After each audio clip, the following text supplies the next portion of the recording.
Okay, I think we're ready, Mayor. Okay. Hello, everybody. This is 7 o'clock in Wisconsin, and I'm going to call the meeting of the Middleton Plan Commission for September 24th, 2019 to order. And the first item on the agenda is the roll call. Hubbard, Here. Murray, Here. Paulson, Here. Ramsey, Here. Slavish, Here. and Brar is here by telephone. All right. Thank you, Abby. So now we are going to skip the public hearing. That's at 7:15, and we go to the agenda items. The first item is the minutes of 9/10/19 meeting for approval. Need a motion to approve. Move approval. Second. Okay, wonderful. So the motion is to approve the minutes of September 10th, 19, and all those in favor of the motion say aye. Aye. Anyone opposed? So the motion passes. So the second item is the sign design review for West University Family Dentistry on 6301 University Avenue. Need a motion to approve. Move approval. Second. Okay, any discussion? Looks good. Yep, looks great. Yeah, I looked at the sign myself. I think it looks pretty good. They have done a great job. So, any further comments, either Abby, you, or Mark, or Daphne? No further comments. Okay, the motion is to approve the sign design review for West University Family Dentistry on 6301 University Avenue. All those in favor say aye. Aye. Aye. Anyone opposed? So the motion passes unanimously. So the next one, item number 3, design review for shed relocation for Cool Hand Customs, 2404 Clark Street. And Daphne wants to make a presentation. Oh, yeah. We were contacted by the applicant that they said they wanted to remove it from the Plan Commission agenda, so we can skip this. To remove it or defer it? Remove it. All right. Okay. We need a motion to table. Second.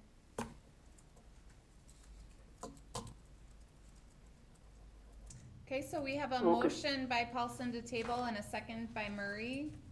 Okay, to table it, right? Yes. Okay. Well, all those in, do we want any discussion, or are they going to withdraw it, or it is, I know there are a lot of questions about it, isn't it? So, Yeah, they asked to withdraw it. They found a space to lease in another location, and they said that they're not sure what they want to do long-term, but they're gonna regroup in the spring, and if they decide that they want to proceed with an addition or with a shed on the property, then they would bring that forward to the city in the spring. okay, great. Okay, so the motion is to table the design review for shed relocation for Cool Hand Customs. All those in favor of the motion say aye. Aye. Aye. Anyone opposed? So the motion passes unanimously. So the item number 4 is certified survey map for Trista, Middleton Market, 7622 Lisa Lane. So this is only certified survey map combining some of the properties, and need a motion to approve. So moved. Second. Okay, the discussion. I'll make that contingent on the technical items. Yeah. Contingent on addressing technical corrections identified by engineering staff comments.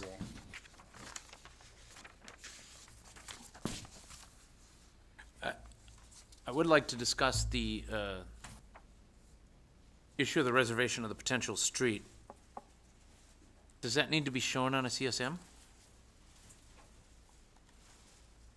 I think that what we had initially worked toward was the idea that the reservation would be shown, so that if the city decided within a certain time frame that would be negotiated with the developer, that we wanted the land for a public right-of-way, then we would be able to acquire that at no cost to the city.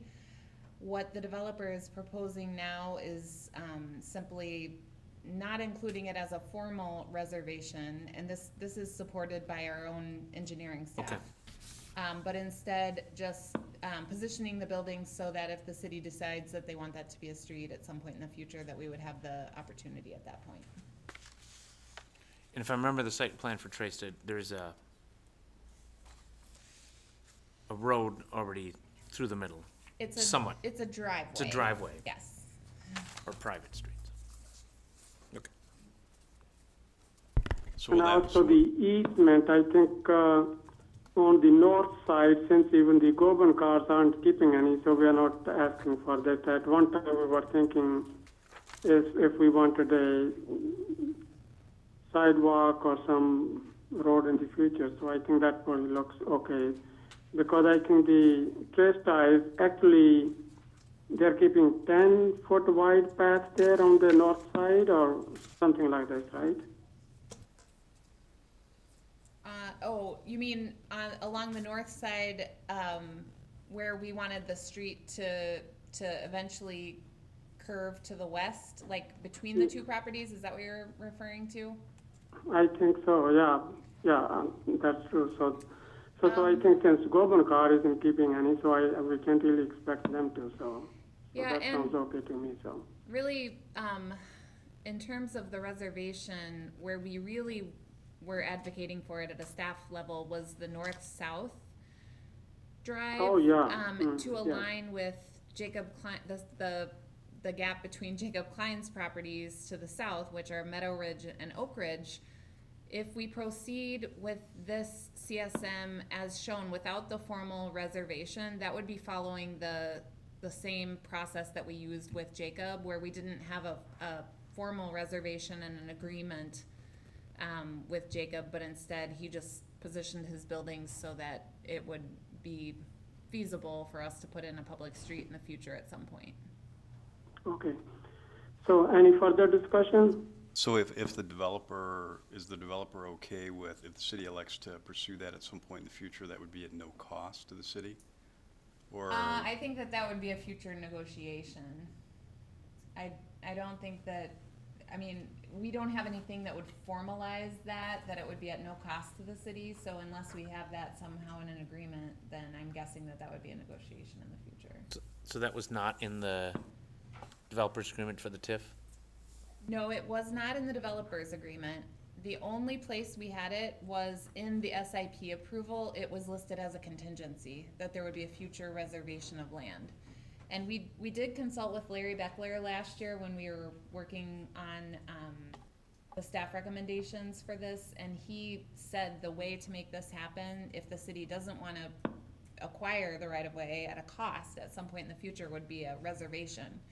But he also said that we need to set a reasonable time frame. And so we talked with him about what would be reasonable, 5 years or 10 years. And he was sort of leaning toward a shorter time frame, like 10 or fewer years. And I would be surprised if the city is ready to take that on as a public right-of-way in the next 10 years. I think it would be a further out kind of thing. Especially with Goban's decision now to redevelop and not allow a north-south through their property.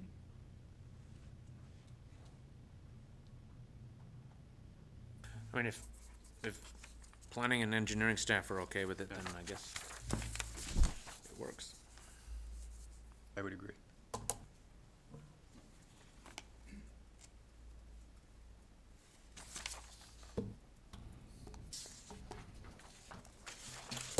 Do we have a motion?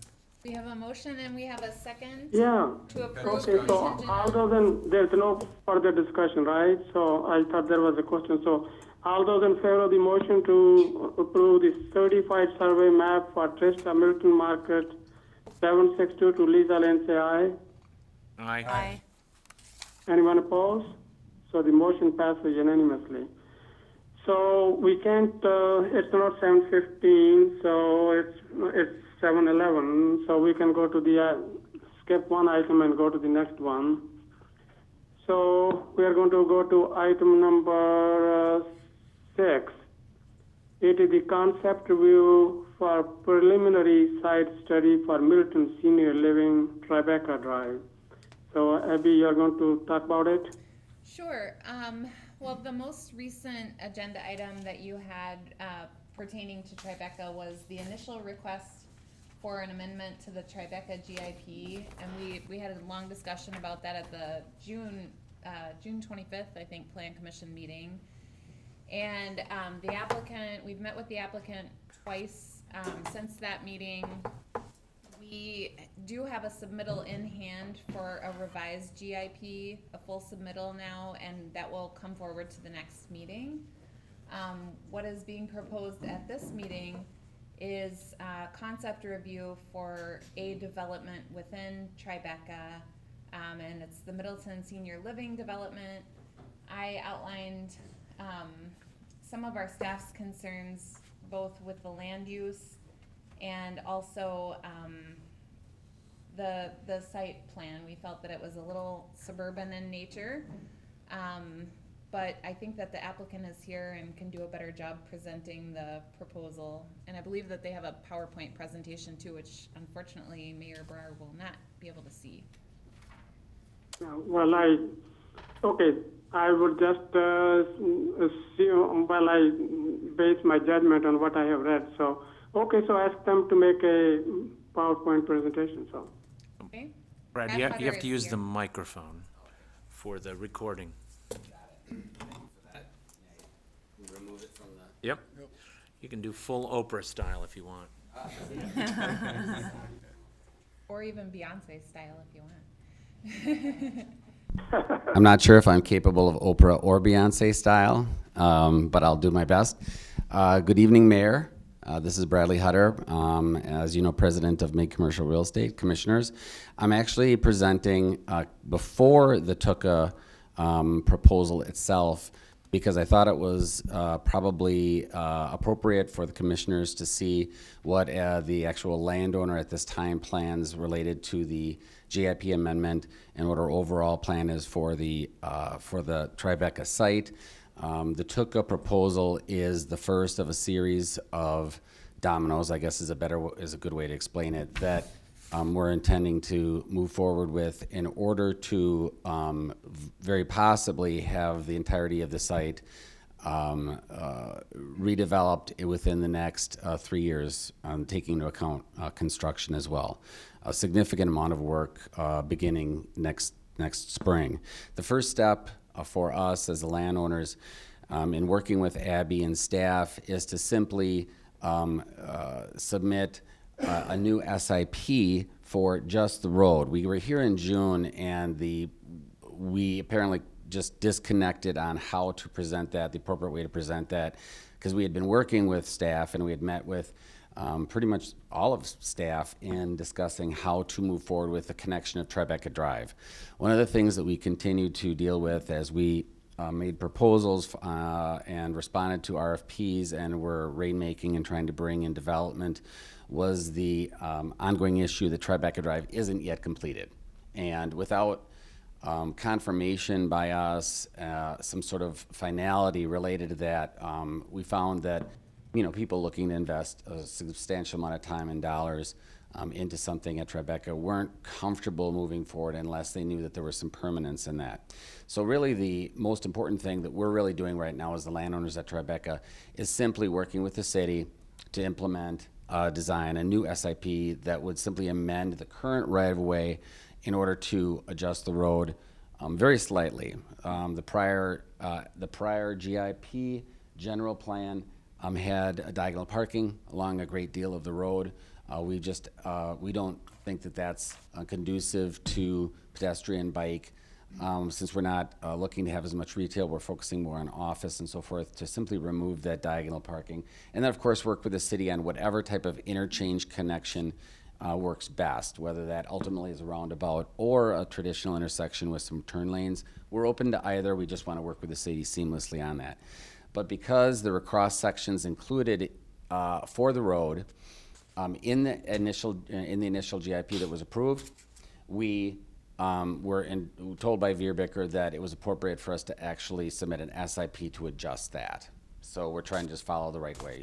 Typically in GIPs, I don't think that that type of clarity is typically included, but in this GIP, there was a lot of detail, and so rather than potentially conflict with the GIP and at all, we'll simply be submitting a SIP to adjust those to be in concert with what the city wants to see as far as the right kind of vehicular and pedestrian circulation. So that's the one part. The other thing that is that we need to address related to the overall GIP is the fact that on the north end, as you can see on this board right here, that big, huge brown square rectangle, as you may, is a big box retail store. Obviously, at this point in time in current economics, no one's really excited about big box, and so we have to decide what we're going to do with that particular area.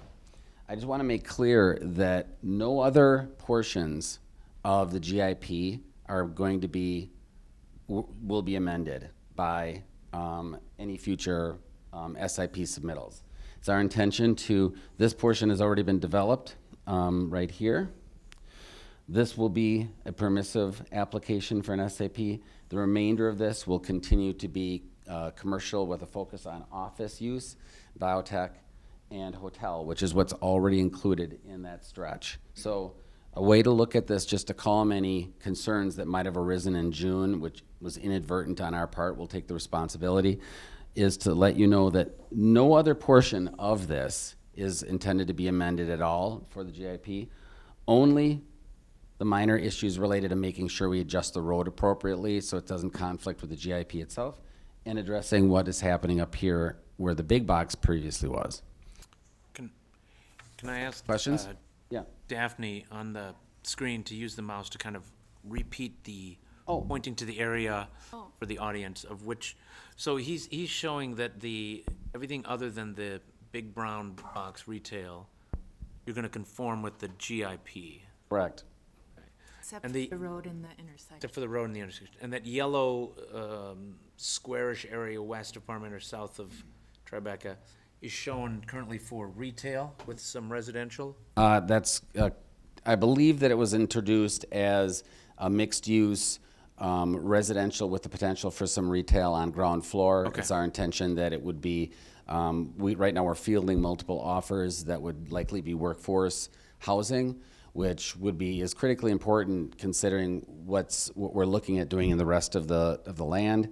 With the took-up proposal here, the sale of that land for the took-up proposal creates the necessary equity for us to be able to complete the road, which is necessary for us to then move on to a project that is likely able to, it's a related project, they're likely able to bring next door. They have some good relationships to potentially bring that project there. We then have the lead on another office project, which wants to be in the Beltline, which would be next to it, and a current biotech tenant of ours that needs a great deal more space is currently in discussions with us related to the creation or development of a new biotech and office headquarters of a minimum of 50,000 square feet with expansion up to as much as 85,000 square feet here on the south side. So those are all in concert with the current GIP, including the hotel, which in the prior GIP was located just a little south. Current hotel was located here. What we're effectively doing is pushing hotel up to this side of the big box, the former big box. We're just pushing that up, expanding the current zoning here into that hotel area. So what the city already was supportive of in this area, just expanding that up to include that hotel, pushing the hotel up into here, and then replacing that side of the big box with the Tuka proposal. Was my body blocking anything? I'm sorry. Is this image that you're pointing to, was this in our packet? Or we don't have this on the screen? This one, I believe you have up. No, this the revised. Since I'm not officially part of the Tuka proposal that you guys are considering tonight, this is intended really just to give you an overview in order to give a sense of what Tuka's proposing. It would be harder, I think, if I was a commissioner, to kind of place how does Tuka fit into the overall scheme if I didn't show up to tell you about what the overall scheme was. And since they're not the landowners, it's not really appropriate for them to talk about it or answer questions, so this is trying to kind of roll with the punches on this one. So you would be submitting a GIP amendment for the Tuca because it's a change of land use? Oh, yeah, ultimately, Tuca will be submitting an SIP for their portion here for a change to the big box use. And then down the road, we'll be submitting an SIP for the other portion of the big box related to moving that hotel and office use up north. And we are simply submitting an SIP for, right now, to amend the GIP related to like 10 to 12 feet of right-of-way related to the road. So, pretty minor change. The road isn't changing location or connection with the with Parmenter. It's lining up effectively exactly the same way. It's just narrowing the right-of-way because we don't have diagonal parking, and making sure we fit in and working with the city to make sure that it's designed appropriately for pedestrian and bike. And then whatever ultimately the city decides on the interchange, we'll have to merge with that in the appropriate way. So the submission for the road should be an SIP, because that's just implementing Right. GIP. Yeah. But changing the use for Tucka would require a GIP amendment. Right, yes. If I misstated that, there is, so yes, so me as landowners, we are submitting a GIP amendment in concurrence with the SIP for the road. Yes. And So, that's yes, already, that's I correct. think, Thank you. submitted, What's hasn't that? it? Yes. CIP Okay. It's amendment just- has been submitted, it just didn't make it onto this agenda, I think it's on the next. Yes. Set the public hearing. Yeah, so thank you. So thank you for both clarifying that, but that is the process. That's correct. Any other But questions? last time we had a question whether that GIP was even valid, so at least Matt has clarified that GIP is valid, so now just they need to submit the amendment, so. Yep, thank you, Mayor. I appreciate that. I was also on my mental list of things to talk about, and I forgot as well. So thank you guys for filling in the blanks for me. So, The reason I Yes, asked sir. is just so you're Yes. aware of the timeline, because the GIP amendment requires a public hearing, Mm-hmm. that requires notice, and it's got to go to council for approval. But an SIP also has to go to council, but it doesn't require a public hearing. and the GIP has been submitted. We're going through the process. Veerbicker is leading that for us, and I believe Okay. we've checked all the boxes so far, right, Abby? Yes, and we also developed a timeline, so Matt Schreiner has that, for like when, the date that the plan commission would set the public hearing, when the hearing would be held, if the plan commission decided to take action at the first meeting, when it would go to the council, and what the earliest date is that it could be final. Yeah, so thank you, Abby. So we've been working with Veerbicker and Abby to make sure that's coordinated appropriately. So Brad, can you talk through a little bit about the developer's perspective on the intersection? You know, whether that's a typical intersection or whether that's a roundabout? Your perspective? Well, historically, the roundabout was implemented, was designed for the GIP when it was originally introduced, primarily, as I understand it, in talking with Terrence Wall, that due to and the city in some respects, due to the really significant amount of density related to the big box. You know, the big box with all the parking that was going to be necessary for that huge, obviously it's just a huge parcel and a huge building. There was going to be a tremendous amount of vehicular traffic inflow and outflow onto Parmenter, which a roundabout makes a lot of sense on. I'm a proponent of roundabouts in most situations, so that made a lot of sense. With what we're going to be proposing, it's going to be significantly, just common sense, the vehicular traffic's going to be really significantly less. So we've actually worked with the city, and I don't know if I've given the approval for Veerbicker to ask the city to begin a traffic study. The city indicated it wanted a traffic study. We've said, yes, let's do the traffic study. What the traffic study shows will, I think, ultimately determine what kind of intersection will ultimately be there. Personally, I think that for pedestrian traffic, because a roundabout obviously is ongoing traffic that never stops, it sometimes, in my experience in development, typically can cause some issues with pedestrian safety. But at the end of the day, the traffic study is going to be done. We're going to be working with the city. So if the city, for some reason, really wants to continue to see that roundabout there, we'll just have to overcome the land implications. The current roundabout as designed takes a very significant chunk of property away from Non's flooring on one side, a good portion of their parking lot, in fact, and a good portion of land from Springs Window Fashions. It does take land, of course, from ours as well. We have enough vacant land to be able to deal with that, but I think the bigger issue would be in the other side of the street with those current businesses, especially Non's, which, unless some really significant design changes occurred, would not be able to use their parking lot. So I don't want to speak for Non's. I'm just throwing out something for you to be aware of, going forward, depending on what is ultimately decided. But we're willing to work with the city on either approach, whatever ultimately the engineers, of which I'm not, decide would be the best way for pedestrians and vehicles to be moving through this particular area safely and smoothly. So just a quick wrap up before we hand it back to Tucka. Now showing just a very general approach to the site. This is what you're going to be hearing about today with the Tucka proposal. This building here. The other portion of it, as I said before, we're going to be focusing on hotel and then office all the way down along the Beltline for the remainder.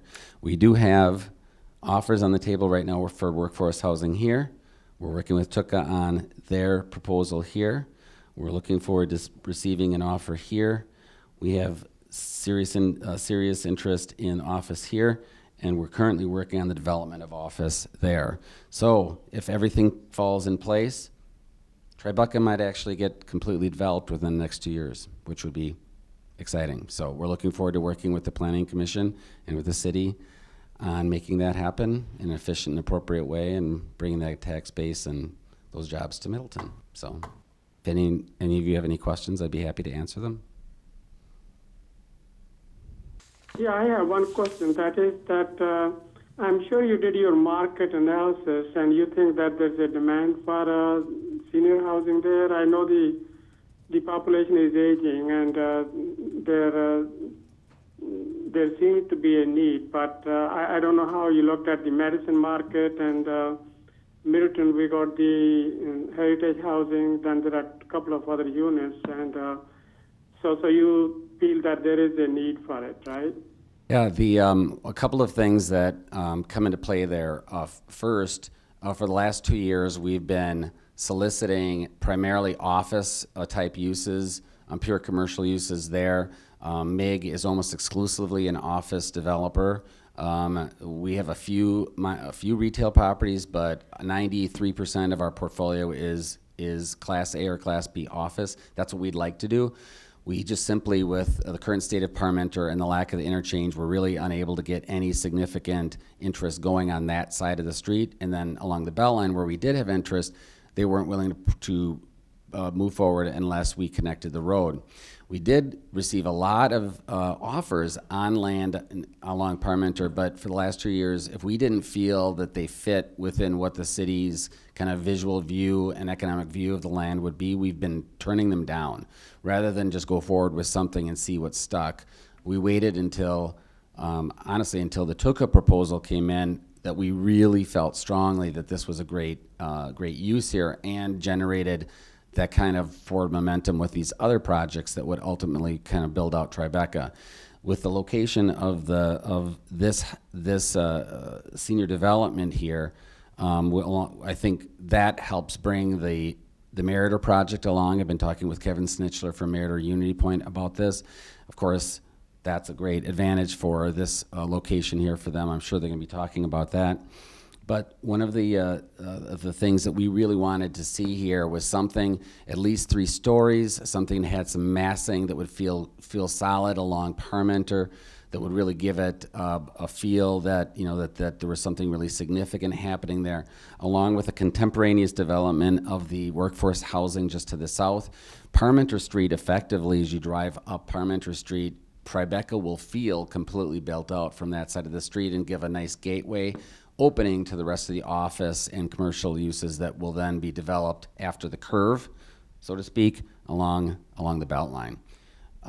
We really got excited about the Tucka proposal. We'd been dismissing a lot of other proposals and offers prior to this, and we're honestly very happy that we waited. We think you're really going to enjoy the the presentation that they're doing, and we're really excited about that development and that use.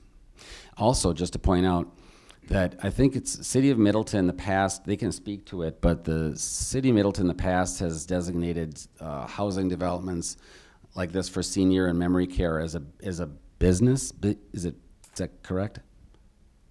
A business, B1 or B2, I can't remember. Types in zoning, included in that in the zoning.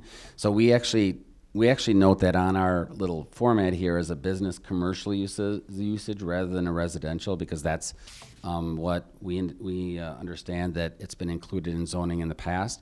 So the only residential that we're focusing on is what's currently permissive residential here on just to the south of what will be finished Tribeca Drive, a business commercial usage to the north with Tuca, and of course then commercial office business along the entire Beltline.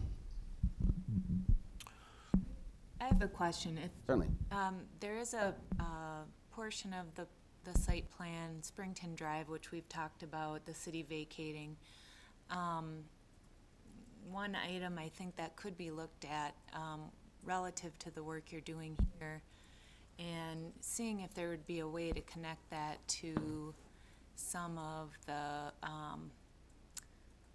park space that you might put into this area for the residential population that might live here. And so I'm wondering if we could have staff look into that with the developer and see if there might be a possibility to vacate that. If Springton Drive is looking to be vacated, we have talked with staff.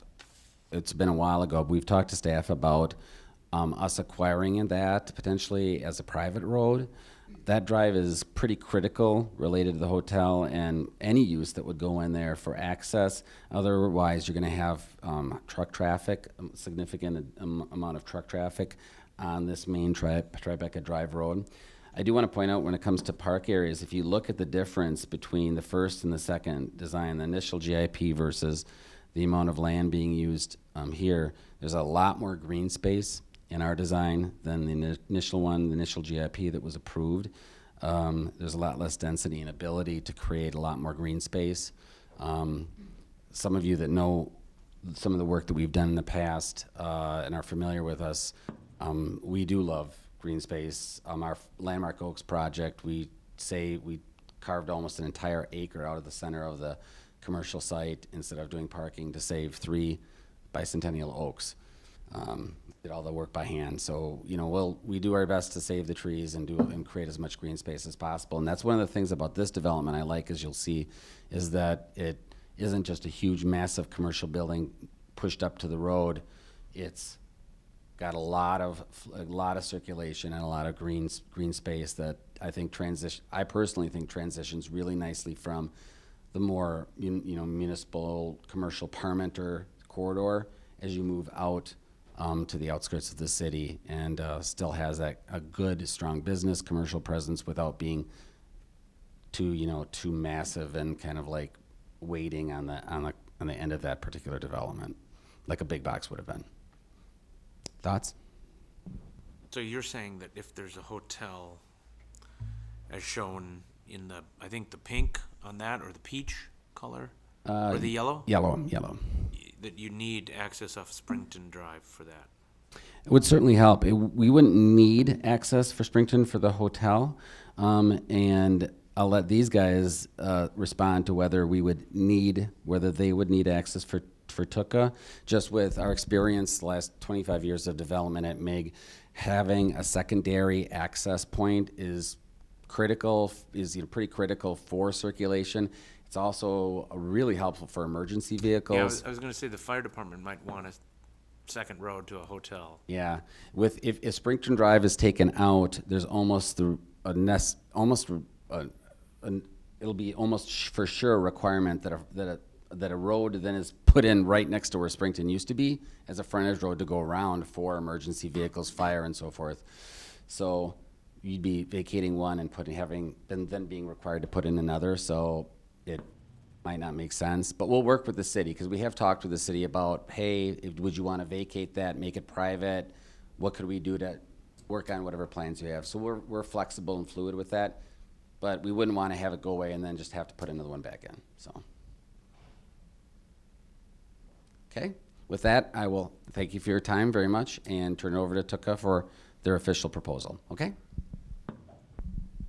Okay, so this is mainly to provide the input, right, Abby? That's correct, Mayor. I'm handing the, I'm sorry, I forgot that you can't see what's going on. This is Brad, and I'm handing the microphone over now to Tom Pienka from Tuka. Well, thank you, Bradley.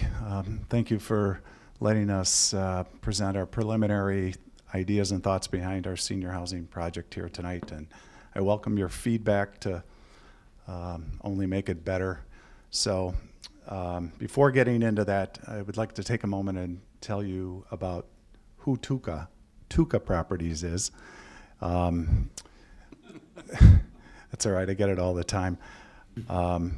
Some of you up here know me as Tom from Iconica, design build firm here on the west side of Madison for the last 25 years. My brother Jim and I own that business, and we also started this development business called Tuka Properties back in 2012. So since doing that, we've now have constructed 5 properties in 5 different cities here in Wisconsin that I would like to show you and give you some representation of what you might expect of our property here if you allow us to build in Middleton. So if we could advance that, I'd appreciate that. So our partners are Tealwood Senior Living. They're out of Bloomington, Minnesota. Awesome operator. Up until a couple of months ago, they operated in 5 states. They had roughly 3,800 units under watch. But they sold off some of their portfolio, currently operate in 2 states, Minnesota and Wisconsin. We have an exclusive agreement with them to co-develop properties as we move forward with our work in the next coming years. Super solid bench, a great partner to have. And of course, as you might expect, I'm partnered with Iconic on these deals for a host of reasons, but that's how it works. Next slide. And next slide. So, as I mentioned, Tealwood's got about 2,700 units under watch, and currently now just in 2 states. So we'll move on. Our portfolio consists of these 5 locations. Starting to the north in Appleton, we have a 99-unit facility of independent and assisted living. Similarly, in Cedarburg, 113 units of independent, assisted, and memory care. Moving south of there in Mequon, a combination of assisted and memory care, again, roughly 100 units. Fort Atkinson, 60 units of AL, and currently about to open 20 more units of memory care. And then last but not least, Kettle Park in Stoughton, perhaps you've seen it on local TV.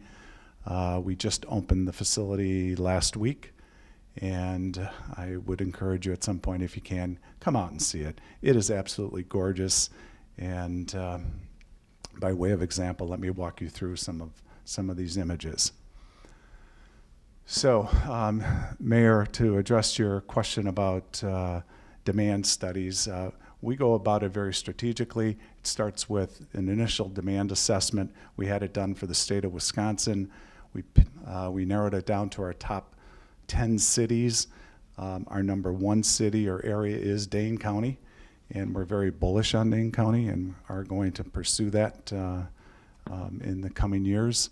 Next, we perform a hotspot map for individuals over 80, and it shows very, very strong for Middleton. And by the time we open this in roughly 2 years, the demand study supports, quite honestly, double what we're proposing to build. There's a serious need for this. Many of us know that. My father has been at Attic Angels for the past 8 years. I've gotten to know their model quite well, and they do a very nice job, but we're building for the future. We're building for the baby boomers. And you're going to see in a moment some really beautiful property that speaks to that. Images are much stronger than my words, and I think you'll see by the time we're done, we're a good fit for Middleton. And one other thing before I go further, I've been a Middleton resident for 34 years, and I would love nothing more than to put my name on one of my own buildings in my backyard. And we'll see if we can make that happen. Next. Well, I do like your vision. You're looking out into the future, and the baby boomers, I guess I don't exactly remember how many millions are in that group. So, and I also like you have a lot of experience that this is not going to be your first sight, and I think that's pretty good. So, yeah, I think overall, that looks very nice. Thank you. Well, thank you. I can make the bricks and mortars look really pretty, but really at the end of the day, it's up to the operator. And I would not be bullish on moving ahead with multiple properties if we weren't backed by somebody super strong. And their resume supports it. Their occupancy rates support it across, all their projects. So, Mayor, I wish you could see this, but first up is Eagle Point in Appleton. This is a design we took in a modern lodge kind of way. It's right on the Fox River, right behind Lawrence University. As mentioned, about 98 units. Total project cost was around $21 million. Next, please. Here's a larger image of the exterior of this. Isaac Wallace, the architect for Iconica on my left, is responsible for these beautiful designs, and I'm glad to have him here tonight. Next. A couple more images of the inside. This is our restaurant. This isn't a dining room. This isn't a cafeteria. You order off the menu. We think we know what baby boomers want. I'm there, but I'm not ready to move in yet. So, we're taking them in a very, very beautiful interior design kind of way. Next. Next up is Wright House Senior Living in Mequon. This is a more suburban style facility located right on Mequon Road. And you can see the inside of the facility, specifically in the center. The 2-story volume is our lobby. We have a bistro area, wine bar, and people that walk into this place say it's a beautifully, nicely finished hotel. Next. Well, it is in Mequon, so it better be primo.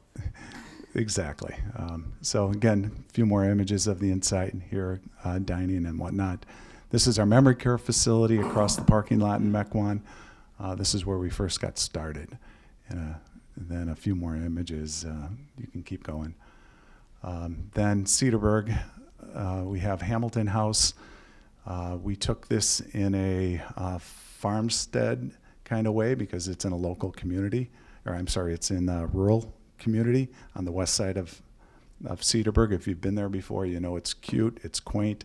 We stole a lot of their ideas from their vernacular and applied it here. And I think Isaac did a marvelous job. Next. So close-up image of the exterior. I mean, the brickwork, the stonework, I think it's gorgeous. And I was there today and just continue to love it. Here's a shot of our interior lobby. We're using recycled barnwood for posts and beams. And then some images of our memory care on the left and right, and so on and so forth. So last but not least, some rendering images here of Kettle Park in Stoughton across from Walmart. Feel free to come out on October 6th to our grand opening to kick the tires if you care to. Next and final slide is some of the actual images. Next up. And now some interior lobby images, starting in the upper left. Again, our bar bistro area. So I want this to give you a good flavor of what we would bring to Middleton. We're very serious about design. It must have good curb appeal. And it's going to be complemented equally with really great interior design. So within all that, I don't know how many million we've managed, but it's enough. We're bringing the experience to the table and not the ignorance tax. So next up, I think we can get into the actual Middleton project, if I have that right. Yeah, you can skip that. So we sit back and we wonder, what should this look like? What do we want it to look like? And again, we start with who's our demographic, our market, and quite honestly, Middleton is. We all know what Middleton is. It's an affluent city, a vibrant city, a good neighbor city, and I think we have some great ideas at hand that we'll show you in a moment. Next slide. So as Brad mentioned, the red dot is where we're proposing to build it. And before turning it over to Isaac, just to clarify, our facilities have restaurant-style dining, salons, wellness rooms, outdoor recreation. We're proposing to build 99 units, a mixture of AL, IL, and memory care. And important to note, there's about 75 staff people that work here, consisting of about 45 full-time jobs and 35 part-time jobs. It's a big deal caring for our seniors, and we know what it takes to do that. And of course, because of the nature of what we're bringing here, it has low impact on the parks, the roads, and certainly the schools. And it has a really nice tax base. So all added up, we think we'd be a great kickoff to Tribeca. I think we're going to set the architectural tone for Tribeca and make it a win-win for Middleton. So next slide, please. Terrence might think he already set the tone, so, but. Well, he did. He did a nice job at that. But we're going to raise the bar. So without further ado, Isaac Wallace, Iconica, lead architect for them. All right, thanks, Tom. So this is really, the preliminary site study, really just looking for feedback from you guys on kind of the direction we've started. We got a few comments from you. The next couple of slides, I think we've tried to address a few of these things just as a starting point. But, really we're looking at, being the corner point, the anchor point on Tribeca Drive and Parmenter Street. And we see that as a really important corner. I think it's going to be really important to our design as well, and the functions of the building. We're talking about bringing some memory care spaces out there, and some nice design elements to that corner. So we can really hold that corner and draw people into this site, to be fair. We also think that senior living in general kind of makes a nice buffer transition from commercial office, those type of uses, to residential, because you do have both a mix of the jobs and the people coming there from a business standpoint, but it's also people's homes. People do live there and want to be part of the community. So it's kind of a nice buffer transition type of use. Looking at our site specifically, we have a building, an entry that really faces towards the southwest, looking to create patios, some rooftop balconies that could take advantage of the sunsets to the west. Our dining spaces looking to kind of spill out to the northeast and take advantage of some of the hill and terrain that's off that direction. And then I think, as was mentioned before, we try to do a lot of kind of site amenities as well, so people have things to do outside, bocce ball courts, putting greens, walking paths around infiltration gardens and other kind of stormwater uses. So we try to maximize that and make it park-like and make it a place that people want to kind of amble around at. So if you want to go to the next slide. So obviously the first thing we do, what does it look like? One of the tools it's easy to throw out terms, modern, urban. So we get a lot of these kind of front end comments and start by pulling in some images and kind of getting a feel. And the images I'm showing you here is kind of the images that I think the team has decided that they really like the feel of this, and this is the direction we want to go. We can advance one more slide. So this is kind of our first take of what we think this might look like as we start to apply those to our building, our form. Really kind of look at, call it more of a kind of modern prairie style. Some linear horizontal elements with some roof lines that project out, and I think it ends up feeling like a nice development. So looking for feedback from you guys, thoughts, directions that we can take to move this forward and make this a reality. So. We sometimes call this industrial prairie rather than modern prairie. Industrial prairie, all right, well, that's a new term. I mean, the point will be, when we look at renderings, to soften some of the, like if you think of the airport, has that kind of institutional prairie-ish. So, I mean, I'm sure when we see the renderings, it won't look as hotel-y. Right? I mean, the point is to make it look a little more apartment-y than hotel-y, if that makes any sense. Yeah, we feel like it's always the challenge to try to blend those two, right? Yeah. They make it feel like it is high-end hotel and that you're someplace that's gonna be taken care of, but also make it feel like something that's yours and that you can relate to and identify as yours, so. I notice on this rendering, it looks like there's a rooftop area. Is that, do you expect that maybe the building would have some areas on? Yeah, we're actually targeting that specific corner as kind of one thing we hear from a lot of residents is they want to move into a facility like this, but they also don't want to lose the ability to host Thanksgiving dinner or to host a Packer game or Bear game, right, Tom? No. That's going to be a condition. No Bears games. So. Just So one of the spaces that we're trying to accomplish here is a spillover space where people can actually rent a larger kind of kitchen, dining room with a patio. So you can actually host this, once again, feels like home. And then the position here would be to take advantage of the southwest corner of the building, see the sunsets. I think it'd be a great space. I think from a use standpoint, I mean, my personal opinion, this is a huge improvement over the big box development that was proposed as part of the original GIP. I guess I'd throw that out for the rest of the commissioners to chime in as well, because really that's kind of the first piece of this is, do we support that use, before we get into the design elements associated with the development. I mean, the most immediate, if you go back to the site plan, Daphne, thanks. The big one, this one here? Yeah, or no, the one that they had in their presentation, the kind of up that one. Yeah, thank you. I guess there'd always be two concerns. One is you're obviously going to insulate for noise because it's near the belt line. Okay, that's. But I guess the other concern is, and this is reflected in staff comments too, is this area is not all that walkable,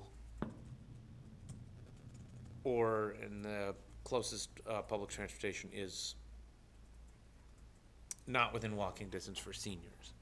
So I guess that's, in terms of the use for anything residential, that was one of the immediate concerns, I think, for people.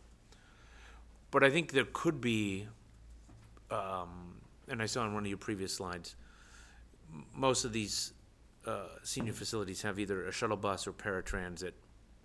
Have you looked into contracting with Middleton Metro for maybe a shuttle service or a paratransit service? We typically provide our own shuttle bus for our residents, so there's no need for, quote, the public transportation. But quite honestly, you never know who you're going to get until you start to get them.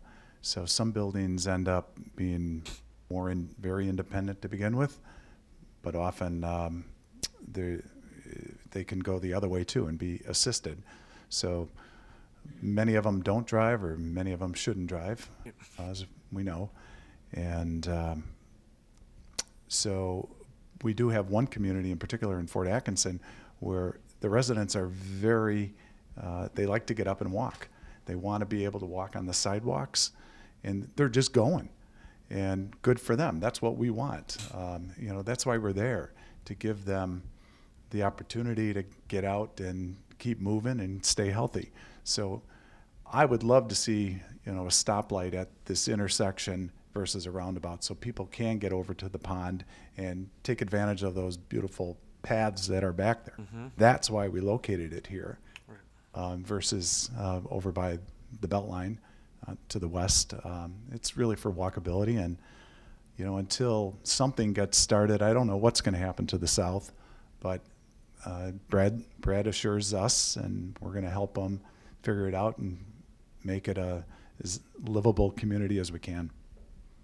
Yeah, that was a point you didn't make that I was wondering about. I mean, how long would the walk be to Graber Pond? It's not more than 5 minutes. Right, it's not far at all.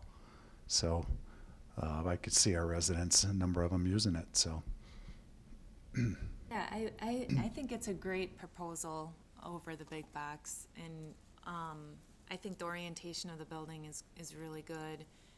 In terms of access, I know there's safety concerns with people coming in and out of a facility like this. How would that work in terms of the pedestrian access to the building, and then if residents do wanna walk over to the pond or like that? Yeah, good question. Certainly we've been designing these buildings long enough. Everything is flat and low slope as possible for people that need assistance or don't need assistance. Everything is accessible to the max. So. In terms of the site plan, it would probably be a level site Oh, I see. of itself. Sure. When you come in off of Tribeca Drive into our way, this is really basically flat, one level parking lot, not a ton of slope until you start to go to the north to our connection point. Yep, that's where it slopes, and that's where our semi-truck access for food deliveries come in, and it drops down about 8 feet. So other than that area, everything around it is fairly level with the road and next to it. That's how we see it. Yeah, I mean, that's the one part of the plan that's a little goofy to me, is where that parking is up there and it comes off of Springton, but other than Yeah. that, I really like it. I can see why you struggled with that. So did I to begin with. But the building is 3 level on the left, top left, and 4 stories on the right, going north and south. Correct. And then we slope down to our underground parking garage to the north there, right there. That's how we get into the building. So we'll have, I don't know, roughly 30, 35 stalls down below. Those stalls are probably for employees, right? No, they're Or for actually for our residents. Yep. The back stalls. Yeah, the surface stalls are for employees back there. So Do you find Tom, a lot the- of your tenants bring a car? If they're not driving much, if they're a little older and have existing needs? The residents, the average age of our residents coming in today are like 84. And some of them are real spry and they still can drive just fine. Others, eventually have to give it up. And they'll bring their car over, but they won't drive. Once they get into our community and we provide the bus access to grocery stores or wherever, it's just a lot easier for them to jump aboard. So Tom, in terms of the underground parking, so that's not the entire footprint, is that correct? That's correct. It Is that would, just that northern wing then? yes, the northern wing is underground parking. Do you even really need underground parking? We like to provide it for a couple of reasons. Less impact. We can get more green space up above, and we like to keep the cars heated. So those that do drive don't have to endure our pleasant winters, right? So I'm excited to develop this concept further. We purposefully did not, develop the rendering too far until we got some of your comments back. We didn't want to spend that kind of time on it, but when we come back, there's going to be some nice glitz and polish on it. I think you'll embrace it. So I think it's a beautiful design that you have, that you're with the other designs. I think as we look at the total overall development, to Jen's point, when she was speaking about parks, at 84, that people aren't necessarily walking as far. But if we want this if we're gonna put something like this, we want it to seem neighborly. So I think it's gonna be real important to the commissioners as we go farther and as this project expands, that the other areas of it are very walkable. That there's landscaping and there's places for the residents here to be able to sit down and enjoy whatever there is there. So I see it as an overall, because we talk about where can they walk, where can they get exercise, and I think you're going to have to make that. That's not necessarily speaking just to you, but as it goes forward, the entire thing, I think we're going to have to be very cognizant of how that's done. It's a good point, and I'm sure Brad and our two teams can figure that out. And also, if I can speak up, one of the reasons why we've. Oh, you have to use the microphone, just, Sorry. the recording guy likes to. Got it. To that comment, I agree completely. That's one of the reasons why we're getting away from the diagonal parking along the entire length of Tribeca. It just adds vehicular movement going in different directions, backing out into potential traffic, bikes, pedestrians kind of weaving around, and ultimately removing that parking from the street and getting it into more controlled lots with controlled circulation really helps both the sidewalks, the pedestrian, bike for that exact purpose, for that safety. There's going to be sidewalks the entire length of Tribeca and along Perimeter for the whole development for that type of exterior and internal circulation.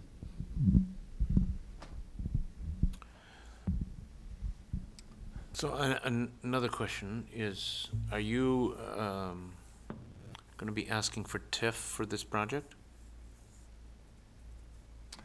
Yes, we are. We'll identify what the need is as we get further along.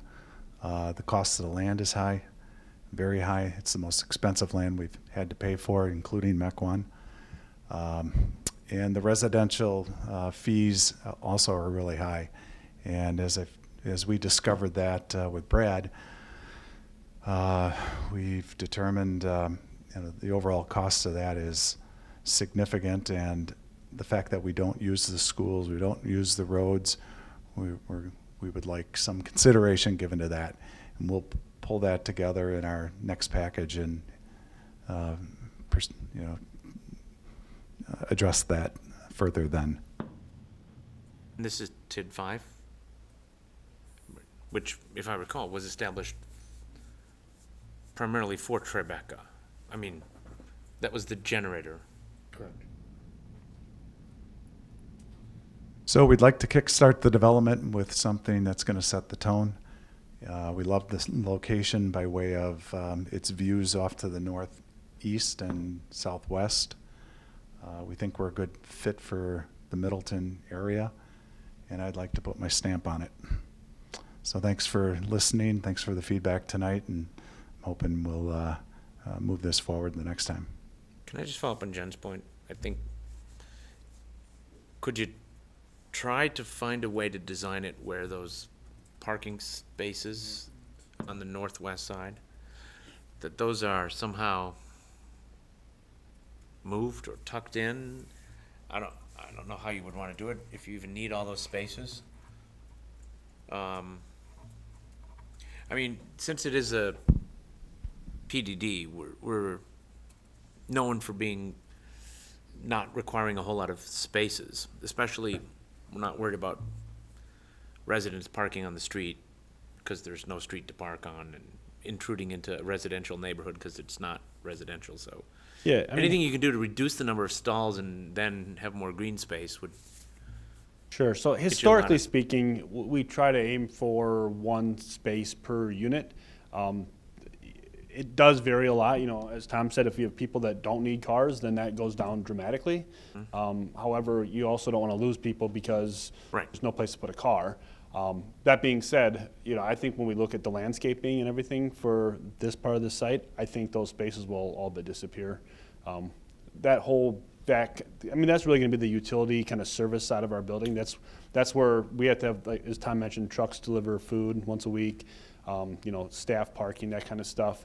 I think we'll screen all that and really kind of focus, you know, everybody who sees it is going to be focused on the dining facility, that patio, whatever we're doing that's looking out over that. We talked about having some activity space there with some putting greens. So I really think we're going to screen that, and it'll go away as much as possible. I know. 'Cause I don't think we're going to require you to put in large numbers of stalls. It's, Sure. I mean, provide as many as you need for your needs and your investors, but That's interesting. In your experience, it's 1-to-1? That's typically what we target, you know. At the end of the day, they actually end up using less, but I think if the, I would imagine you have more. and that Employees there's, than- yeah, that's, you know, 1-to-1 is for your residential units, but as we mentioned before, you have 45 full-time employees, so Not all of them are there at the same time, but, you know, typically I would say 20 to 30 spaces will be employees alone. And then on the holidays, you know, you're going to have, you know, that's when you have the higher number of visitors coming. And you really, it's not the kind of place that someone wants to park a long ways away and get to. You know, you're typically either picking somebody up or dropping them off. So we're trying to keep it, you know, friendly for that use. So, but I think we'll challenge our developer or our operator to, you know, what they actually need at this specific facility as we move forward. You know, maybe that space count could go down a little bit. I really put that to them. They know better than I do. So. I think if the city, I mean, if we're really serious about potentially donating a portion of that right away, you know, making that road private, I mean, that would most likely give the developer a lot more flexibility in their layout. They had a little bit more land to the north, I would assume. Something to consider.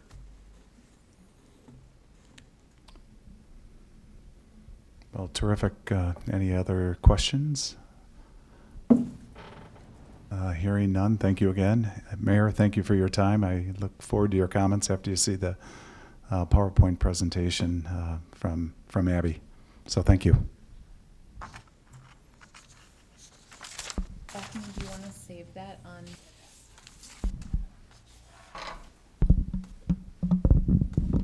Abby, could you speak louder? I couldn't, and ask them to speak in the microphone. It's kind of hard to hear some of it. Yeah. Were you able to hear the presentation for the most Oh, part? yeah, Okay. I got most of it, yes. Mhm. Good. I was just asking Daphne to save the PowerPoint presentation so that we can show you when you get back into town, you can see what was presented, and we'll also have it for the record. Thank you, that's great. So on this one, we only need to offer the comments and there's no motion, right? Correct. Right. That's correct.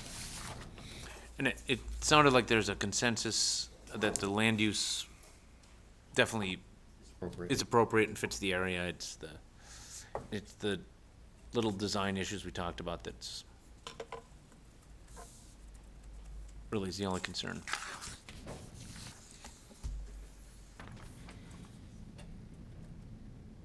Do you guys feel like it would be appropriate to offer a concept approval for the land use, or would you prefer to wait until the GIP? Let's wait till we have a GIP. Yeah.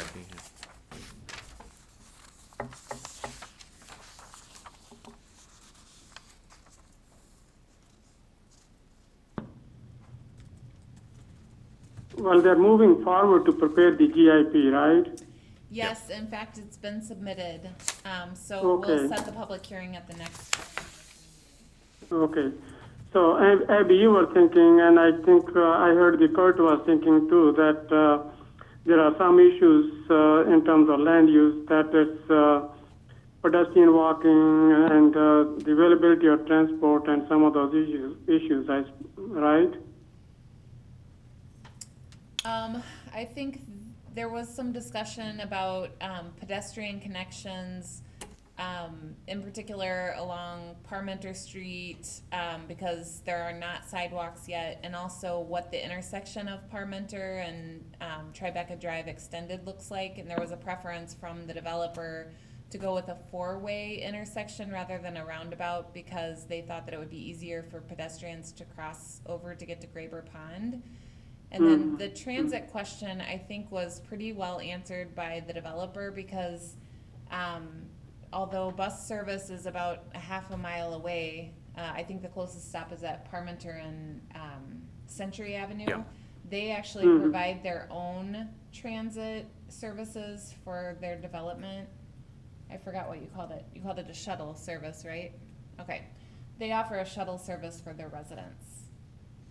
Oh, so then it's okay. But that transit issue will still come up for the housing to the south, particularly if it's workforce housing. So I'm not redesigning your whole master plan, but two things you could consider is, A, whether you could expand the shuttle service to include the residents of those apartments if it's to certain destinations at a scheduled time. And/or I've talked, for example, at Oakwood Village, about workforce housing, and they have a difficult time getting people to work there because they can't afford to live near Oakwood Village. You could consider some arrangement with the developer of the workforce housing that some of those units actually be reserved for people who work here, and/or consider some senior developments are actually building on workforce housing units for their workers right onto the site. Just because if your workers, particularly CNAs and housekeeping staff, wouldn't probably be able to afford to live in Middleton, so they'd be driving or taking the bus. So just those sort of issues are things that people are working on. Thank you. Mayor, this is Brad Hutter again. I've picked the microphone back up, as I often do. Okay, peanut gallery can be quiet. Those are all excellent points. Actually, I've covered them both with Tuca as well as the buyer that we're likely working with on the workforce housing, because we have multiple offers on that site for workforce housing, and they've identified it. I didn't do the measurement. They said that it was slightly over 1/8 of a mile from the workforce housing site to the bus stop. They felt very comfortable with that, so we did address that. They're aware, because it was public with this hearing coming up, about the Tuca project. So they reviewed this and looked at it, and they're very supportive. And they said they gave me permission to pass that on. So the developer to the south was very supportive of the Tuca project, and I think they'd love it if employees of the Tuca project actually, were interested in the workforce housing. We know that the commercial users along the Beltline were very excited about workforce housing being there, because that is one of their biggest issues. Yeah. Is where are their people going to work, or where are the people going to live that work there? And so it's really, it seems to me your comments are right on point, and I think we've been able to at least initially address those with the different parties that are interested in the site. So thank you. Any other questions? I hate giving up the microphone, but I guess I'll do it. Okay. Thank you. Okay, so do we want to go with the concept review or vote for, do it when the GIP rule comes? I think the consensus was wait for the GIP. Yeah. We're gonna wait. They would like to wait for the GIP. Okay, all right, so then that's it, right? Yep. Okay, well, thank you for the presentation. I will look at it when I come back. So I think it's past 7:15, so I'm going to open the public hearing for the conditional use permit for Middleton High School, 2100 Bristol Street. Are there any people who would want to speak? Would anybody like to speak at the public hearing? I don't see any takers. Okay, so I close that part of the public hearing, and then we move on to item number 4.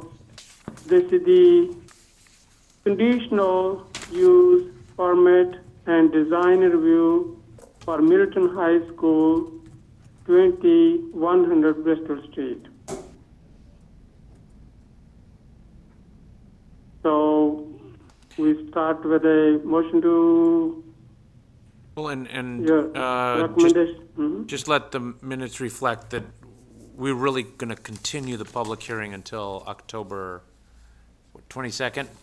Yep. Because we can't take any action on the conditional use permit, because technically it's not a completed public hearing, because we haven't conformed with the Class 2 notice requirements. Okay, so so then we don't really, there's nothing to be done. I know the TIA is in the process. We can do And I design know review. the stormwater and erosion issues are being handled. They will come separately.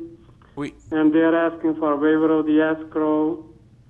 And my major issue is, I don't know if somebody is there, that I went to one of the meetings which was at high school. Since there's going to be big change here, has somebody gone around the high school and have some good feeling of the neighborhood issues?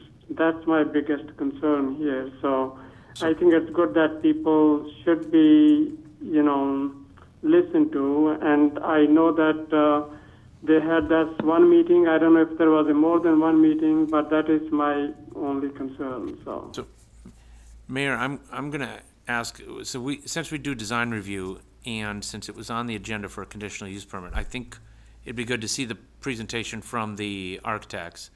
That way then it's also on our YouTube channel so that people coming to the public hearing in 2 weeks, or 3, I guess, can watch the presentation online so they can see it. That's a That's great okay. idea. We have some of the, you're with Epstein Uhing? Yes, Oh, make sure that's on. Chris Michaud with Epstein Ewan Architects.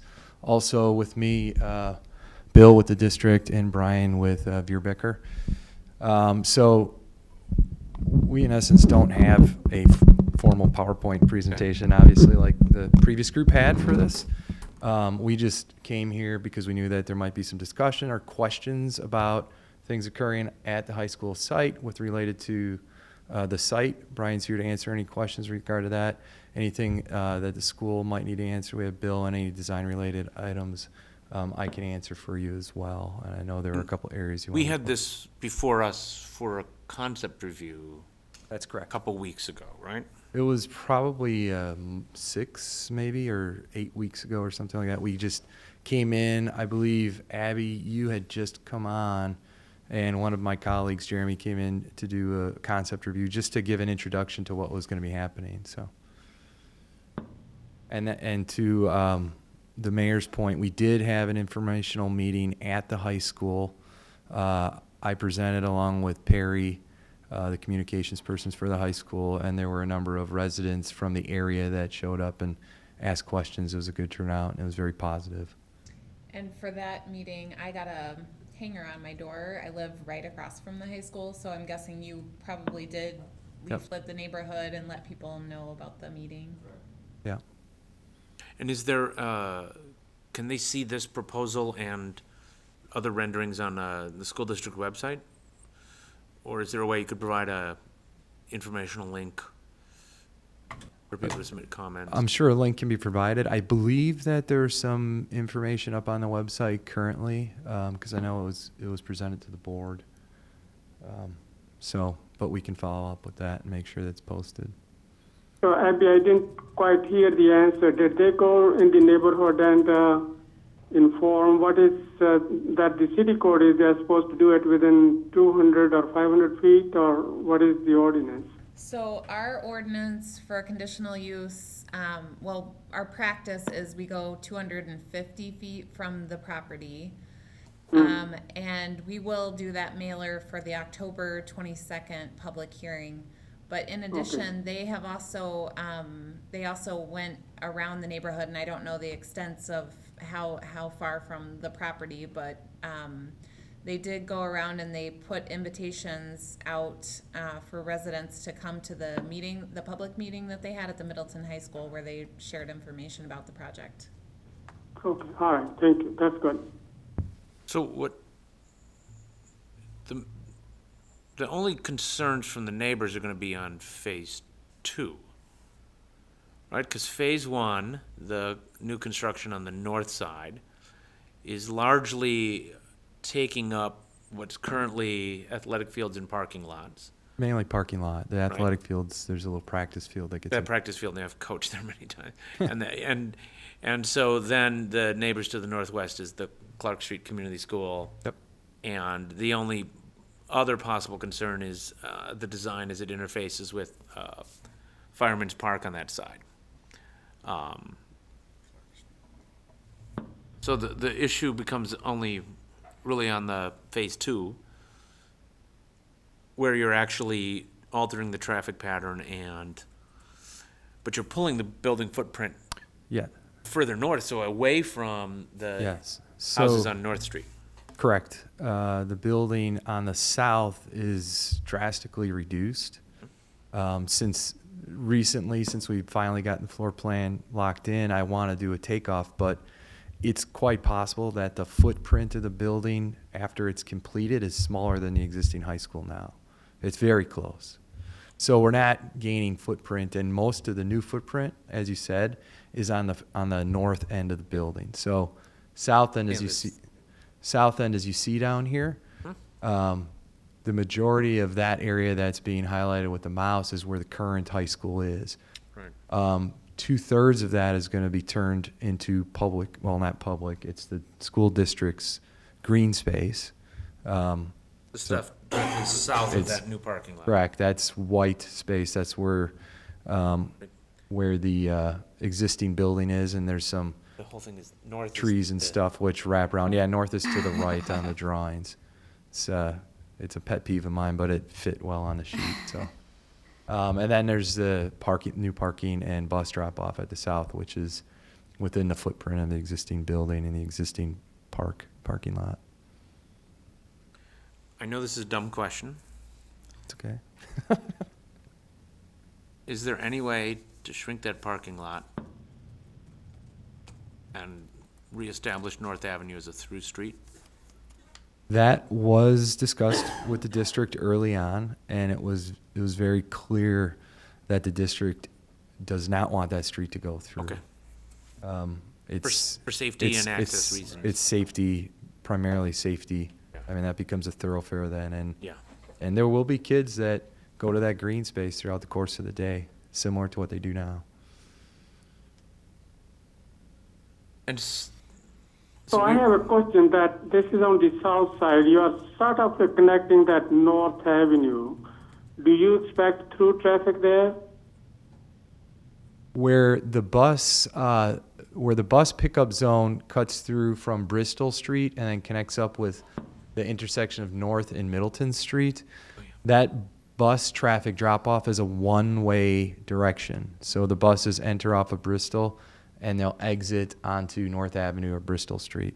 So it won't be through traffic through there, just one way. that actually improves the circulation from what's there now. Yeah. Because having kids there and trying to pick them up, it's crazy. You should walk, of course. Where will the greeter station be, the main entrance? The main entrance to the school will be at the south, what you see here. That is, oh, she's got a trackpad. I was about to say I could. The south, right there, that's the main entrance to the building. So if you're a parent visiting throughout the course of the day, that's the entrance that you go to. There is also a north entrance to the building, which will be the new PAC entrance to the Right. facility. That also has a greeter station and controlled sequence there. So people will be able to enter at the north and south ends of the building, but this is the implied main entrance. And those are secure entry points at each end. I mean, I asked that question more as a parent than a planner, but, yeah. Bring up that facade of that south face, just,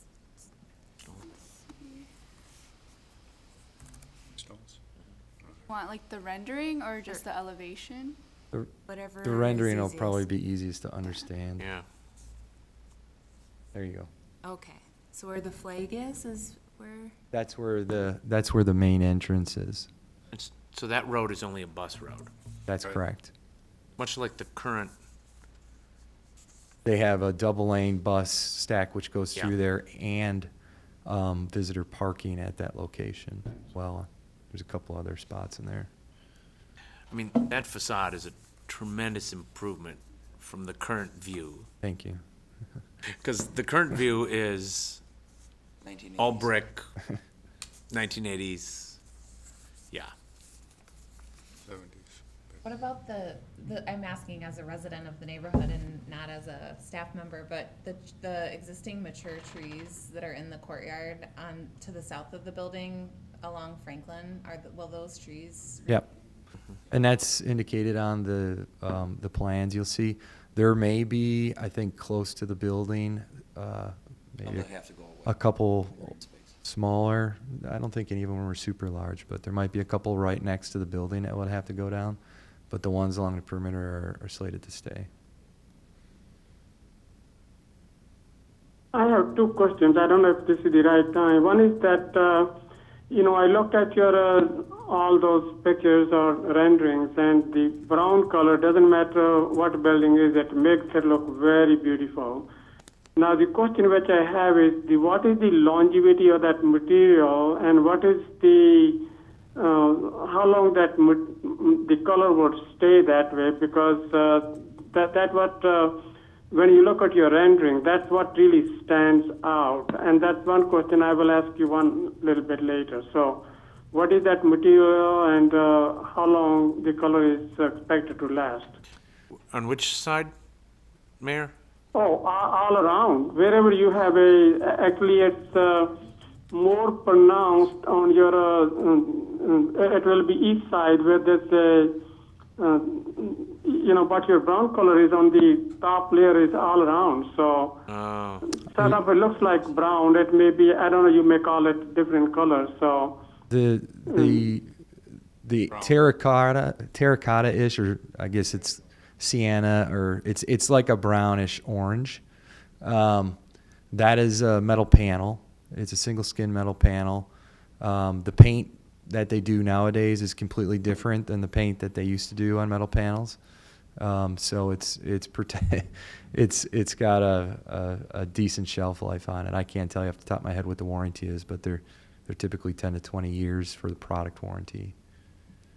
What did you say the material is? I'm sorry. For the It's a metal panel. metal panel. Okay. And what is the yellow Yeah. side? The yellow is masonry to match the existing masonry. So the intent was not to come onto the site and sort of drop down a spaceship that doesn't have anything to do with anything, but to try to match the existing building. But we didn't really want to replicate the existing building. We want to improve and, sort of tie into it, be respectful of it, but in the same breath, sort of create a new era, a new face for Middleton. I really like the view from the northwest, what tucked around the PAC.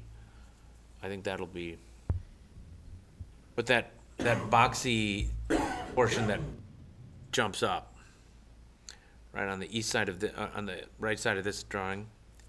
Yeah. Up into That's the what's skyline. already there. That's the existing, That's the existing. fly tower for the auditorium.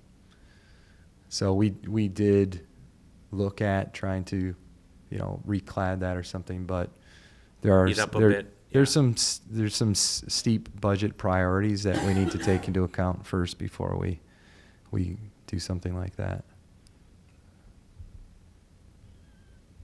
Like, I have one last question. That is that I didn't count all your parking spaces there. So, but you would know that overall your parking compared to what it's now, does it go up or it goes down? If it goes up, how much? Since your students, you're planning it for 3,000, and the building there now is for 2,000 or 2,200. The building capacity and enrollment right now is just over 2,200. Capacity might be a little lower than that. They're pretty packed in there. We're building for a capacity of 3,000 students. Parking on site is currently 740 spaces. That includes the parking lot by the football field and pool, parking lot in front of Clark Street Community Center, the existing PAC parking, the parking along east on Bristol Street. And the new proposal will have 788, so a gain of 48 parking stalls. So the school is, I noticed this in the report, there was a statement that said the school was increasing capacity by 50%. I just want to publicly say that that's incorrect. They're increasing by about 26%. They're gaining about 800 student capacity. The parking is not increasing at that same rate. It's increasing by about 6%. So, and that was intentional on the district, not to build too much parking on the site. We already know that there's issues with traffic and so forth, and I think they're investigating other opportunities as the time rolls on as to how to handle student load as the student enrollment increases. So do you feel that it would have a big impact on the patterns for the pools I mean, this is, the outdoor pool, and, well, I guess that's when the school isn't really in session, so that should probably not be, shouldn't matter, so. Okay, well, thank you. Thanks. Oh, And Jen, to address your questions with bikes, Brian, I believe there's 100 parking stalls or bike stalls. We've located bike parking, let me see here, if you go back a rendering, Southeast, right? well, actually, in this one here, to the far right side of the rendering, you see that yellow box in the distance. There's an area for bike parking there outside. If you go off the screen just to the left, right between the new addition and this 3-story building, there's another bike parking area there. And then on the north east side of the building, there is bike parking at the entranceway by the football baseball stadium. So It covered at all? none of the bike parking is covered. That was actually asked by one of the staff, and we're just, it's a budget item. So it would be nice to have it covered with solar panels, but it's expensive. how expensive? Well, if you can get Okay, someone to more pay for it, questions. it's So free. I guess there's no motion. This is, Well, I have a few more so questions, sorry. we will work on October 22nd, so. Mayor, Commissioner Paulson has a few more Just, questions. can you walk Oh, us through absolutely, the, that's good. can you walk us through the circulation coming off Lee Street and how that changes? I guess on the overall site plan. So are you talking about as students or as Both people in enter the in the morning site and or? in the evening, because I know the school district had talked and even had that nice fun video about trying to make Lee Street one way during morning drop off, but it's two way right now, So, and it'll stay two way. so Lee Street is currently 2-way until you get to the intersection right where the cursor is right now. Yeah. That's where it turns 1-way going east.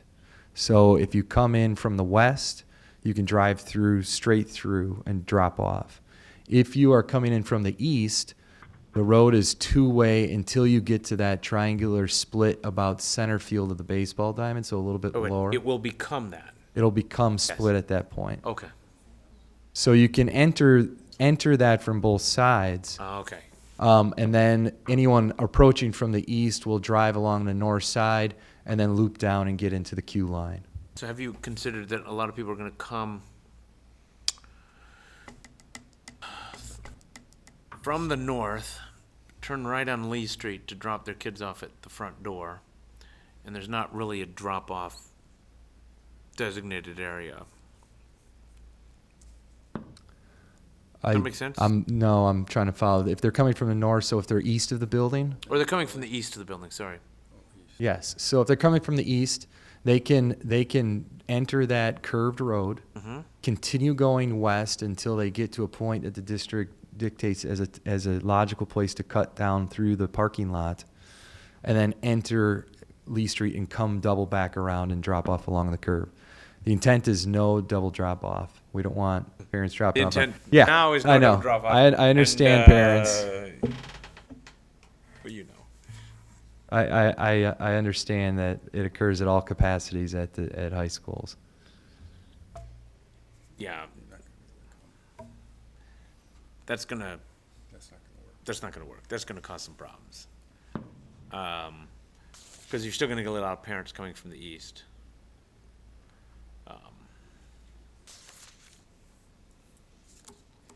Well, There, and we'll see. there I mean, is. the point is, kids should walk and bike like we did when we were. Sure. But that's not gonna happen. There And- is, and so for Cross people. Plains, they live far away. Yeah. And for people that are going to break the rules and drop off on the north side, we do have clearly marked and allocated crosswalk areas throughout that area. So we are sensitive to the fact that there's always going to be kids crossing that, even throughout the course of the school day as they access those fields for PE classes or outdoor education. So we want to create ways that are clearly identified where the students can cross. It's up to parents, however, to sort of be the ultimate enforcers of that. There's also a drop off at the south, on Franklin Street where the pavement exists there. We're not changing anything there, so I'm sure people will pick up and drop off at that end as well.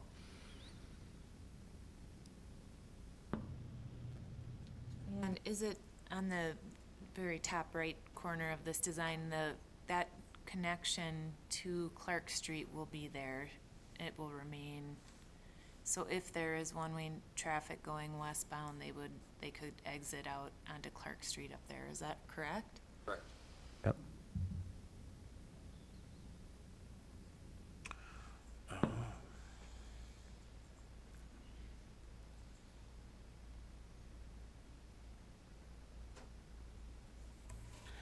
And I Any guess, more questions, Abby? yeah, the other question would be, One more. how would this new design interact visually with Fireman's Park? Along You're- the Yeah. west elevation, so there is, if I start at the north corner of the building, Mhm.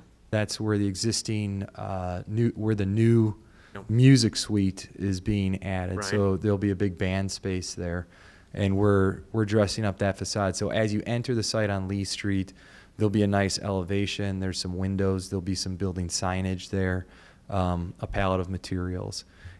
Something other than the Something other than the brick wall. Okay. As you progress further south, you get to the existing part of the building, which is what you see now, right? And we're Yeah. not proposing any changes to the existing part of the building. As you get to the, this isn't fair for people who aren't totally familiar, but as you get further south on the existing part of the PAC, we're cutting a new overhead door in there because we have an enlarged scene shop for the PAC. We're adding a new addition back in that corner for the facilities receiving area there, and that's a different color masonry. And you're adding, it looks like a bunch of parking. There's 11 spaces that are being added behind the PAC, which are perpendicular to the route where it's being highlighted by the cursor now. We're losing 19 spaces that are currently back there. Currently back there on that blacktop. Yeah, so part of those spaces are being claimed by the new facilities area and the new black box, which take up that chunk of new construction back there, and the remainder of that area is being given to students as a breakout pedestrian garden space and a outdoor art area. Is there any landscaping proposed along that western boundary with the firemen's on the new stuff in gray there? The new stuff, we have to put a retainment wall in, I believe on the land. Because there's a big slope down. There's a slope down, but we're taking part of that's on district property. We're putting a retainment in to mitigate that slope. And I think there is some landscaping along there. We're obviously grassing it back to what it was, but I don't recall off the top of my head. The landscape plan should show what, if anything's being put back there. Are there drainage issues? Are there drainage issues there? I think they solved that previously by collecting the drainage that was going to Fireman's Park and routing it, right? Will there be any change to utility poles or anything that the city owns near the site relative to anything that's coming in? I'm just wondering, I had thought on Bristol Street there were overhead utilities. Maybe I'm wrong. I'm not certain. I don't think we would be, if there were utility poles along Bristol, I don't think we'd be touching them. I don't think we're touching the ones that go along Fireman Park either.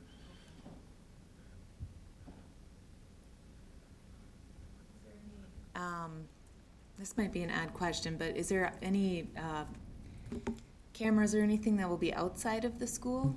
Yep. District-wide, they have cameras surrounding all their schools. The school have cameras surrounding the entire perimeter of the building. And I don't know what the status of the camera plan is at this point. I think we have a meeting coming up for that, so.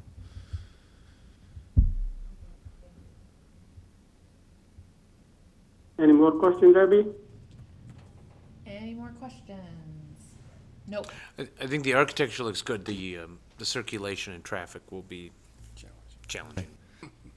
As we prepare for the 22nd to come back, will we be receiving any additional comments prior to that, or do we come back and what's the expectation in terms of, is it a similar scenario to this, or are we expected to prepare a presentation of any sort or have materials or anything like that? The only way I could see it would be helpful to have a presentation is if when we notice the hearing, if we end up getting, a handful of people that come to learn more about the project that aren't already aware. I don't know if that will be the case or not. The only other comments that you would get in the interim might be from engineering staff. Mm-hmm. So oftentimes you'll get your submittal and then you get the marked up PDF copy emailed back to you. If you revise your plan to reflect the comments on that marked up PDF, you might get comments back again with, another set of comments, or with some of them removed, some that still need to be addressed. But you won't get comments from staff or the commission outside of the meeting. Okay. I don't know when we're anticipated to receive.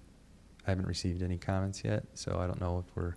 You haven't gotten a marked up PDF yet from engineering? I don't believe so, no. Okay. Well, let me ask So Brian, did you that'll get? probably be coming in the next week or so, I would guess.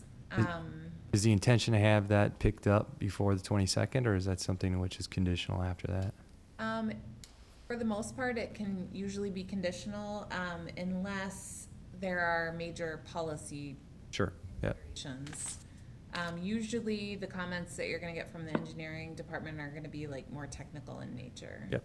Mhm.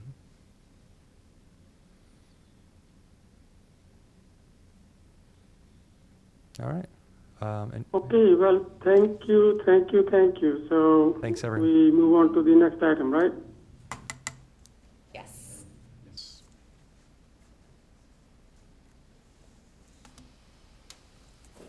So that's all we wanted for this one, Abby, right?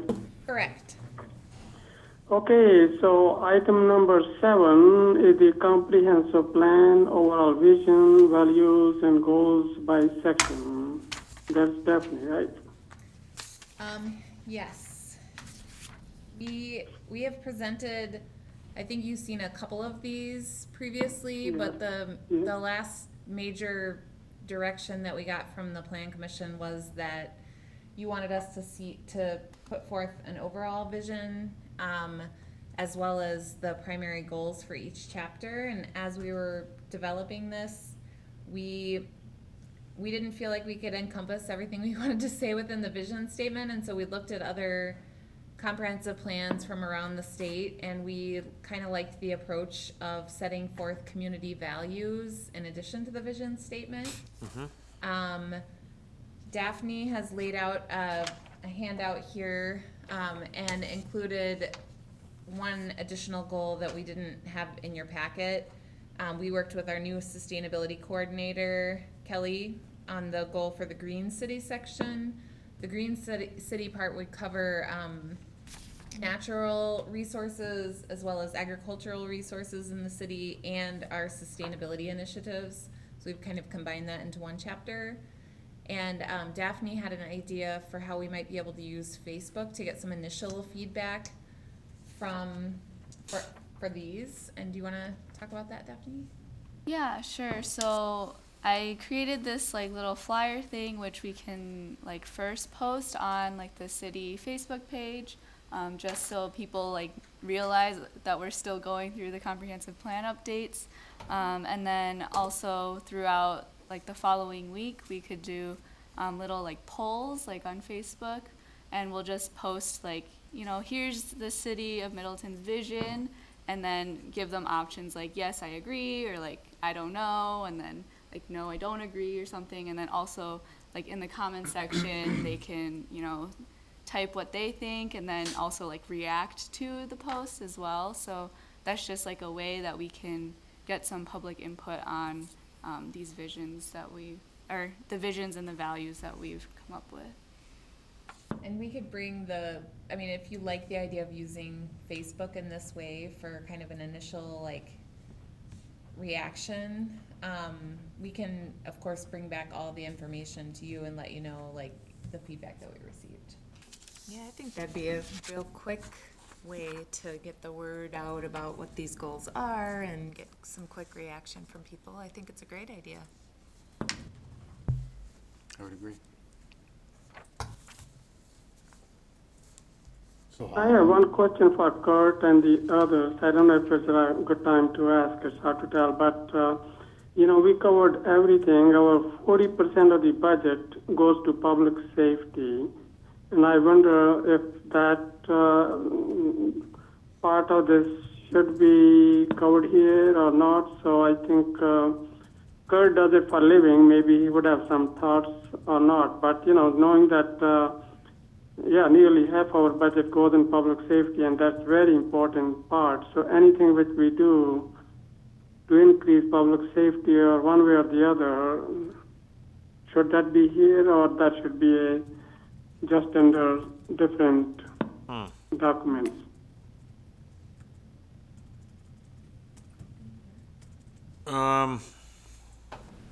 You mean like have a separate community value about safety? Or it's part and parcel of all these values and goals. And of course, the difficulty is that safety is like sustainability. It's an overarching goal or framework for everything. I've not seen it in a lot of comprehensive plans, other than the sense of improving safety in terms of vehicles and pedestrians and integrated communities. But it's a good question to explore. I mean, especially if you're talking about police, fire, and EMS. Yeah, I was just wondering if there's considering, how much money goes there and anything which that's a very important part of life, public safety. So if there's any way, whether it would be, of course it's distributed, that's part of the transportation and housing, other issues too. So, but if there should be, the Middleton does value public safety, no question about it. So, it could be put in a bullet point, Yeah.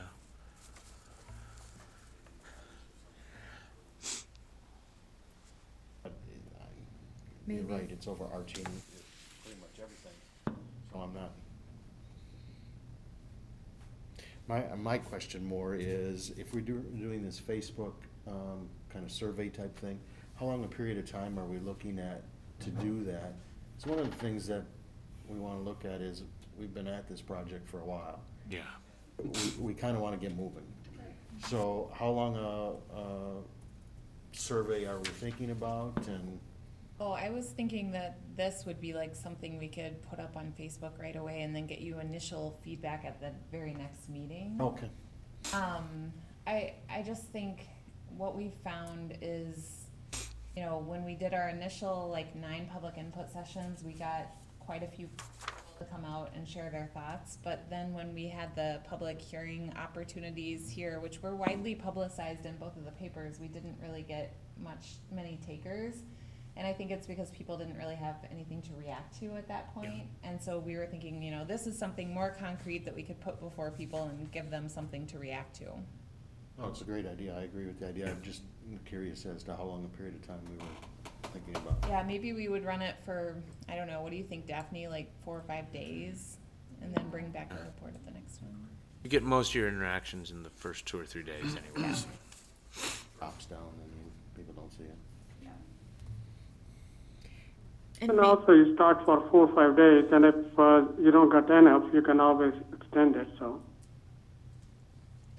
I have a suggestion that was coming off of what the mayor was talking about. I wonder if we could add the word, "We are a thriving, safe community, accessible to all, and celebrate diversity and equitable opportunities for all people." And would that help, Mayor, with your concern that we would capture that as an overarching piece of the vision statement? Mayor, Commissioner Murray suggested that we could add language to the draft vision statement. The second sentence, we could add the word safe by saying, we are a thriving, safe community accessible to all and celebrate diversity and equitable opportunities for all people. I think I like that. That's wonderful. Yes. Good. And Thank you. Driving and safe. Thriving and safe. Driving and safe. Driving safe. Driving, safe.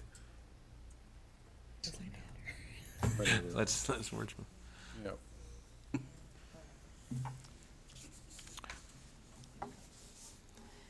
Abby, I had another question too on, under housing. I know we use the word affordable. You know, I think the industry is kind of moving towards workforce, but, you know, maybe this is the intended goal here, given that it is so costly, you know, to live in Middleton. Maybe affordable is the right word, but just throwing that out for consideration. Yeah, we actually got a letter recently, and there was a letter to the editor in the Times Tribune objecting to the use of the word workforce, with the feeling that, you know, people are people, you shouldn't stamp them as a member of the workforce or not a member of the workforce. I think that there is an alternate opinion out there, but I am open to either idea, and for as long as I've been with the city, we've called it the Workforce Housing Committee. Yeah. And that committee has reviewed and made recommendations on senior housing, Sure. as you know, even if it's not necessarily for members of the workforce. So I'm open to either idea. Commissioner Paulson, any thoughts on that? I think the Workforce Housing Committee looked at that language and suggested that. Portable? Affordable. Every Stay term with is somewhat problematic and I somewhat know. contested, and you know, you always have to choose one or two. And I mean, workforce does not describe people; it describes the housing. So in this case, it's housing for your workforce, right? It's that sense in the housing strategy that if you work here, you ought to be able to live here. But you start piling on words, and it gets pretty wordy. And I'm okay either way. Yeah, I like affordable. Yes. Affordable's all encompassing. Affordable. Fine.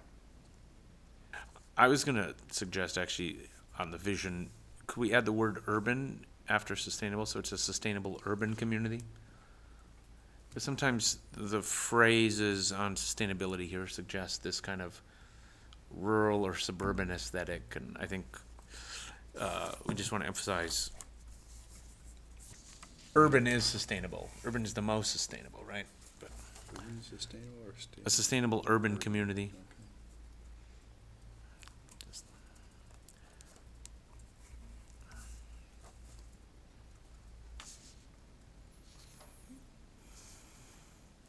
That's certainly a good idea to consider.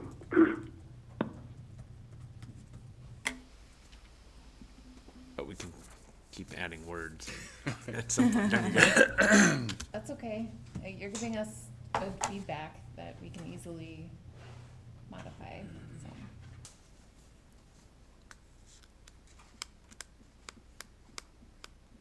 I think this is really good. You're making progress, so it's moving forward. Thank you. All right, so we'll get the Facebook poll up and running, and we'll report back at the next. Okay. So we move on to the next item then? Yes. Okay, item number 8 is set a public hearing for a sign variance for Middleton Spring Shopping Center, 2506, Move to set a public hearing. 254 Allen Boulevard. Move to set a public hearing on October 22nd at 7:05 PM. Second. Okay, all those in favor of the motion say aye. Aye. Anyone opposed? So the motion passes unanimously. Need a motion to adjourn. And I want to say Number thank you, 9. thank you, every one of you, very kind and really. Number 9, appreciate Mayor. Wait, hold on one second, Mayor Brar. There were actually two items on the agenda to set a public hearing for a sign variance. Oh, yeah, so we already did vote on that one, did we not? Did vote on number 8, but we need to vote on number 9. You may not have I don't have a number 9 here, so, okay, so. I I'll moved put to set a somebody public make hearing for a motion sign for number variance. 9. for October 22nd at 7:15 PM for Chalmers Jewelers, 6202 University Avenue. Second. Okay, all those in favor of the motion say aye. Aye. Anyone opposed? So the motion passes. There is any other item, Abby? Nope, that's it. That's it. Okay, then motion to adjourn. So moved. Second, all those in favor say aye. Aye. So we are adjourned, and thank you, and have a great evening. Okay.